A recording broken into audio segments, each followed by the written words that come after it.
Започва Вкусът на България с Мария Жекова.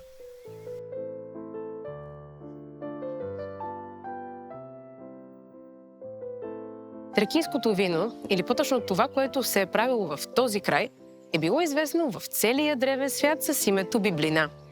Кръстено е на местната лоза библина, от която хората вярвали, че се правило най-вкусното и най-пивко вино. Лозата се увивала гъста и буйна, тъй сякаш самата природа искала да я направи вечна. Легендите разказват, че едно време по тези земи дошъл един аргивец, Полис, който станал цар на Сиракуза. Той толкова се влюбил в тракийското вино, в тази плътна и обаятелна напитка, че е дръзнал да пренесе лозата и знанието за виното чак в Сицилия, където са почнали да правят вино, подобно на тракийското. Нарекли го Полисово вино и по този начин Тракия и Сицилия се свързали завинаги посредством тази плътна и ароматна напитка. До ден днешен, когато отпиваме глътка вино, то разказва за народите и културите, които в годините са дръзвали да се влюбят до толкова, че да пренасят лозата през морета и планини, за да може в днешни дни тази напитка да бъде това, което свързва много народи, носейки в себе си култура, знание и легенди. Здравейте, казвам се Петър Илиев. Като цяло ще започна от там. Не е важно каква е винарната, важно е къде се намира и още по-важно е къде се намират лозята, от които се прави виното. Не случайно ние сме избрали да построим винарната в село Монко, защото тук регионът е много специфичен и е много подходящ за отглеждане на лозя, а най-важното нещо е, когато имаме лозя, винарната да бъде максимално близо до тези лозя, за да може да запазиме максимално свежо гроздо, да не го транспортираме на дълги разстояния, така че да бъде в най-добрата си кондиция. Винарната се намира почти изцяло под земята. Изкопахме един хълм, в който построихме винарната и след това върнахме част от земната почва върху нея. И конкретното хълмче, върху което работихме, е с наличието на диворастящи кактуси, които се срещат може би още на 2 или 3 места в България, които са много интересни, и да покажем, че винарната е построена на хълма, в който растат кактусите, което е нещо специфично и характерно точно за този район. За мен най-важното нещо е, че правя това, което ми доставя удоволствие, това, което правя с абсолютно желание. Реално винопроизводството, ако трябва да се разглежда в национален мащаб, е нещо, което запазва регионите и тяхната същност, защото винарните се правят в селата. По този начин се дава работа на хората в селата и така запазваме хората по селата, защото знаете каква тенденция има всички хора от селата да отидат в големите градове поради липса на работа. Когато се набляга на това да се гледат лозя, да се правят винарни, това запазва селските региони, запазва традициите и по този начин се запазва духа на България. Това е моето мнение и колкото повече такива места има, както тук село Молко, имаме още една винарна близо до Стара Загора, опитваме се да запазим местните традиции и показваме най-вече спецификата на всяко едно място. Защото всяко място, както ви казах, ако направите, ако гледате лозя в Монко и гледате лозя в съседното село, резултатите могат да бъдат коренно различни. И точно това е спецификата и интересното на виното. Различните, неговата изключителна многообразност, в зависимост от това къде е произведено.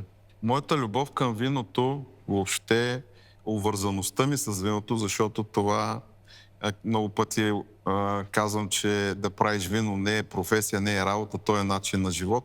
Датира още от ранна детска възраст, както така малко тривиално се казва, но моите дядовци и баби имаха задължително, знаете как беше преди на село, се гледаше лози, правили сме вино и още от ранните години така сме закърмени с любов към лозята, ходили сме, работили сме, брали сме грозде, след това сме участвали в правенето на виното и още оттам така се запалихме по това да гледаме лози, да си близко до земята, да виждаш как се ражда плода, после как този плод се превръща в вино и после колко разнообразно е самото вино, което се получава. Така че това ме запали. Виното е изключително разнообразно Това е неговата най-голяма красота. Ако вземете един сорт, който се гледа в село Монково, в съседното село или в другия край на България, се получават изключително различни вина, изключително различни резултати. И точно това многообразие е голямата красота на виното за мен. И колкото повече навлизам в света на виното, толкова повече го обичам и затова казвам, че виното е моя начин на живот. Всичко е подчинено в живота ми, основно на виното. Така че тя е любов за винаги.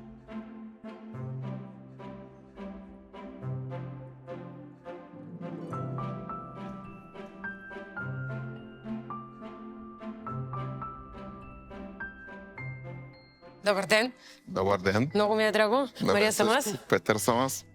Петър, къде се намираме в момента? Много интересно и красиво пространство. Ферментационната зала на винарска изба в село Монково. Ти нещо много така интересно ми сподели. Защо са различни съдовете тук? Съдовете са различни по форма, по обем и по материал, от който са изработени, защото всеки един от тези фактори играе своята роля в качеството на виното.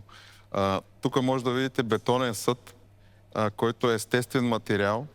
Виното, което ферментира в този резервуар, се получава с много специфични характеристики. Освен това, освен че е бетонен съд, той е идеален куб. 1,50 на 1,50 на 1,50. Това също има своето значение при производството. Ти ми каза идеален куб в кръгла зала и че това има значение. Има противоречие. Намираме се в кръгла зала, но правим ферментацията в кубичен съд, което естествено е повече приказка, отколкото реален факт, но има си значение по-скоро формата и материалът, който е създаден.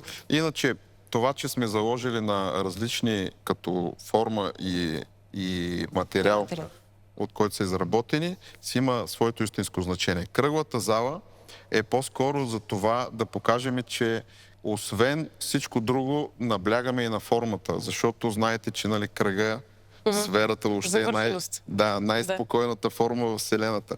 Общо взето, основната ни идея е да дадем на гроздото спокойствие, така че да се получи най-доброто вино, което да покаже красотата и спецификата на този теруар, на мястото, където сме. Защото избата е в село Монково, лозята са. Ще ми ги покажеш, нали? На част от тях сега. Добре. Лозята са в село Монково и идеята е, че ние искаме да покажем точно спецификата на мястото. Нямам търпение да чуя каква е спецификата на мястото. Сега отиваме към залата, в която се намират бъчвите и специалните резервуари, в които виното ферментира, съхранява се и след това отлежава. Както виждате, вратата е затворена, защото поддържаме идеалната температура и идеалната влажност. Защото сме изцяло под земята, над нас има около 6 метра пръст и върху тази пръст ние сме насадили лозе. Тук до сега, от всичките изби, в които съм влизала, усещам най-специфично темпериран микроклимат. Сякаш не е такава разлика съм усещала до сега. Може би доста, защото някакси по-професионално подходиш към нещата, не знам. Има ли вино в тези съдове? Не във всички. Да. В бъчвите, в които има табелки, има вино.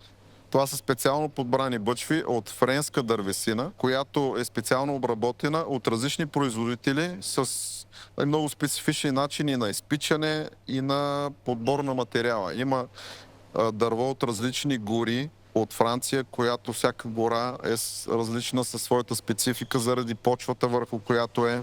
И те придават специфичен аромат, вкус, най-вероятно на самото вино, нали? Точно така. Но всъщност ние не можем да опитаме вино на този етап, нали? На този етап не може да опитате, защото може, но трябва да е проба от бъчвата. От бъчвата, да. Или от някои от съдовете, но реално на пазара все още нямаме вино, защото първата и втората ни реколта бяха 2022 и 2023 и те бяха реколти, в които ние опознавахме всичко. Опознавахме лозята си, опознавахме цялото ни оборудване, чистихме грешки и искахме да сме максимално чисти и да покажем това, което според нас е най-доброто и това нещо се случи в реколта 24. Така че имахме два опита, в които се опознавахме.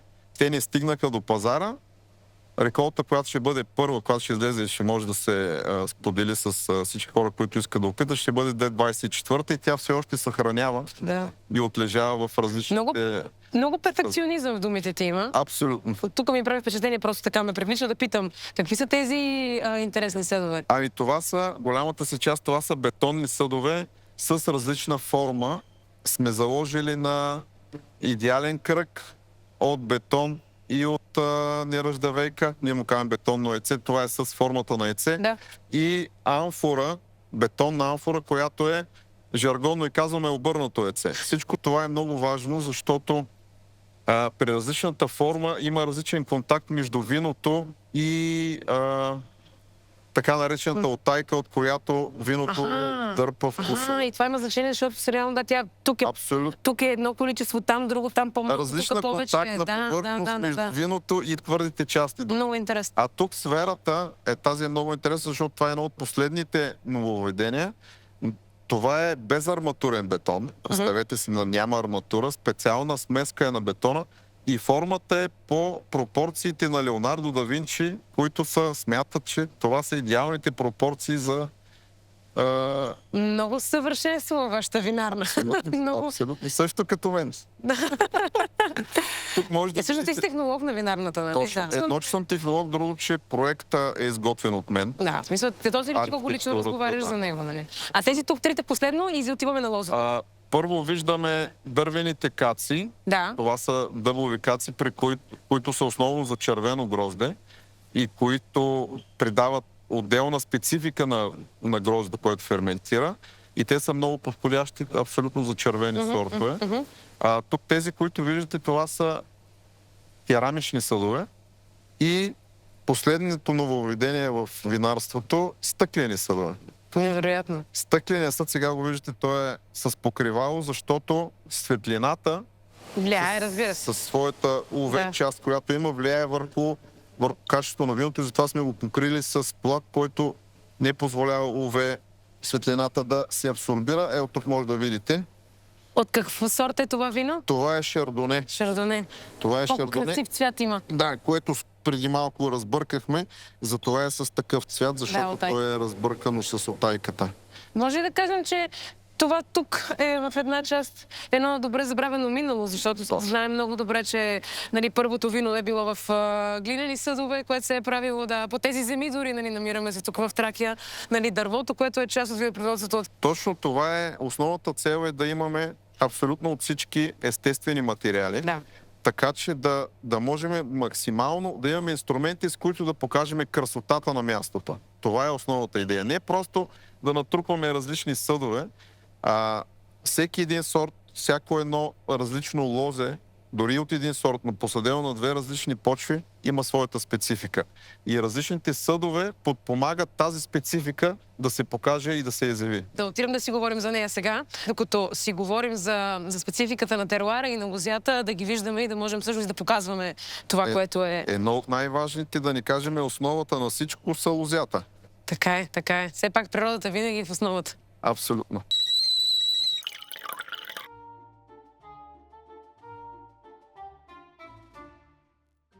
И докато сме още на винена и гроздова тематика, ще си направим една рецепта, много лесна, за банички с грозде с орехи. Това хубаво грозде, сорт брестовица, много сладко, вкусно, десертно грозде. Няма да правим предварително термична обработка, защото искаме гроздето да запази максимално свежия си вкус. Сега ще добавим малко кафява захар. Ще използваме фини точени кори. От една кора ще направим 2 банички. Даже може и да направим 3.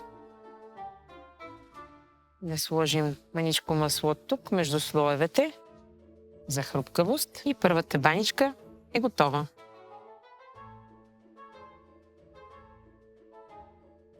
Се разбиеме на яйце.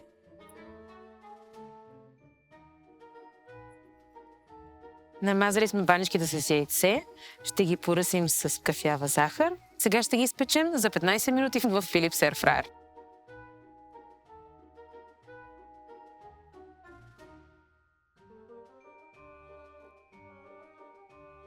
Баничките са готови.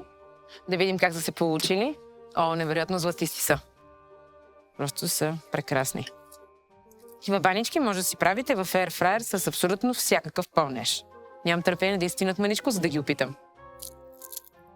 Хрупкаво, ароматно, орехите се усетиха веднага.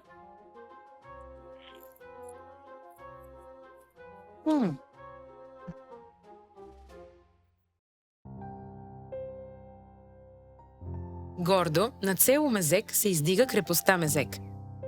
Най-запазеното отбранително съоръжение в Родопите. Тя е имала функции на гранична стражева крепост, охранявала териториите между реките Марица и Арда. Мястото е изключително стратегическо. На 30 км от Одрин и Харманли, на 150 км от Пловдив и Александрополис, на 300 км от София и Истанбул, а гледка се открива чак до Бяло море. Изграждането й датира от края на 11 и началото на 12 век, вероятно при управлението на император Алексий I Комнин. Замислена като отбранително съоръжение, но в нея е кипял интензивен живот. Тук откриваме голямо количество предмети от бита – керамични съдове, каменни мелници, както и 2 зърнохранилища с овъглено жито в тях. Крепостта е изключително внушително и красиво място. Не пропускайте да я посетите.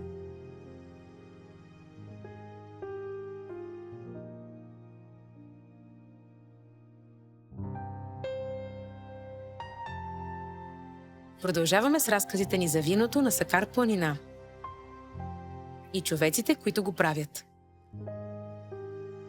Вино по тези земи се е произвеждало още преди повече от 5000 години. И днес, когато кажем Сакар, веднага се сещаме за винопроизводството, което се е развивало от древността до наши дни. Сега се намираме в една част от лозето и много интересно, че се намираме точно над винарната, която бяхме до сега. И върху тази почва ние сме насадили лозе. Какъв сорт е това? Това е един сорт, който не е много познат в България. Казва се Морведър и неговата история е такава, че легендата казва, че това е сина на нашия маврут, защото има легенда, че тракийски племена са пренесли нашия маврут в средновековието в Южна Франция и Северна Испания и в последствие те са окръстили Морведър. Това е много красива история, виж. Абсолютно. Да го пропуснем това да го Няма кажа. как да го пропуснем, затова сме тук. Затова сме тук, виж, ето, трябваше да се качим над винарната в лозето. Защо избрах точно този сорт? Има ли разказ? Има смисъл, нали? Има смисъл, разбира се, защото всички сортове, които сме подбрали, всички лозя са така наречената масална селекция. Те са селектирани от лозя, които са били в този район и които са били тук поне от 20 години. Кои са тези сортове? Сподели с нас. Сортовете са Мерло, Каберне Совиньон, Сира, Малбек, Морведър, Маврут имаме, Рубин също имаме и зад нас, може там да видите на другото хълмче, има един сорт, който е характерен за Струма, казва се Руен. Руен. Чувала съм. Какво е специфичното за него? Руена е комбинация кръстовска между Каберне Совиньон и широка мелнишка. Интересен сбор. Много интересен, много интересно грозде, много интересно хубаво вино се получава от него, много специфично и не е характерен за този район. Той единственият, който не е характерен и не е селектиран от тук, но климата тук е много подходящ за неговото отглеждане. Все още не сме правили реколта от него, защото е млад, но тепърва предстои. А каква е спецификата на теруара, ако може да го симплицираме и да го обясним за всички наши зрители, реално? Виждате вятъра. Да. Сега сме в сезон, който е все още доста топло, доста сменуек, но този вятър е постоянен. Това е нещо, което е много подходящо за отглеждане на лозя, защото изсушава въздуха и така не позволява на болестотворните микроорганизми, които причиняват болести, да се развиват. Другото нещо, което е много важно, за да имаш специфично лозе, е почвата. Тук може да видите почвата.